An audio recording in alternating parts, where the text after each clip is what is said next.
എന്താണ് developmental delay? കുഞ്ഞുങ്ങൾ വളർച്ചയുടെ നാഴികക്കല്ലിൽ, അതായത് പ്രായത്തിനനുസരിച്ച് അറ്റൈൻ ചെയ്യേണ്ട മൈൽ സ്റ്റോൺസ് കൃത്യമായിട്ട് ആ പ്രായത്തിനനുസരിച്ച് അറ്റൈൻ ചെയ്യാതെ വരുന്നൊരു അവസ്ഥയാണ് ഡെവലപ്മെൻ്റൽ ഡിലേ എന്ന് പറയുന്നത്. ഈ ഡെവലപ്മെൻ്റൽ ഡിലേ എന്തുകൊണ്ട് വരുന്നു? ഇത് എന്താണ് കാരണം? ചിലപ്പം ഇത് ആൻറ്റിനേറ്റൽ, അമ്മയുടെ വയറിൻ്റെ അകത്ത് ഇരിക്കുമ്പോൾ ഉണ്ടാകുന്ന അണുബാധ കൊണ്ടോ അല്ലെങ്കിൽ വളർച്ചക്കുറവ് കൊണ്ടോ രക്തയോട്ടക്കുറവ് കൊണ്ടോ ജനിതകമായിട്ടുള്ള കാരണങ്ങൾ കൊണ്ടോ ഇൻഫെക്ഷൻസ് കൊണ്ടോ ആയിരിക്കാം.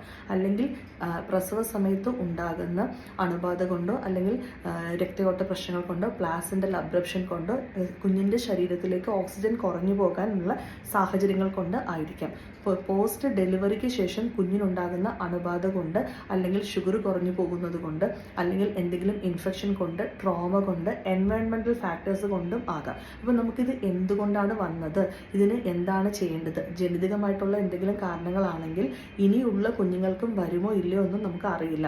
അപ്പോൾ പ്രോപ്പറായിട്ട് കുഞ്ഞിന് ഒരു അസസ്മെൻറ്റ് ചെയ്താൽ മാത്രമാണ് നമുക്ക് ഇതിൻ്റെ കാരണം കണ്ടെത്തി കുഞ്ഞിനെ ചികിത്സിക്കാനും ഇനിയുള്ള വരും തലമുറയിലേക്ക് ഇത് പടരാനുള്ള സാധ്യതയുണ്ടെന്ന് മനസ്സിലാക്കി വേണ്ട പ്രതിവിധി എടുക്കാനും സാധിക്കുകയുള്ളൂ.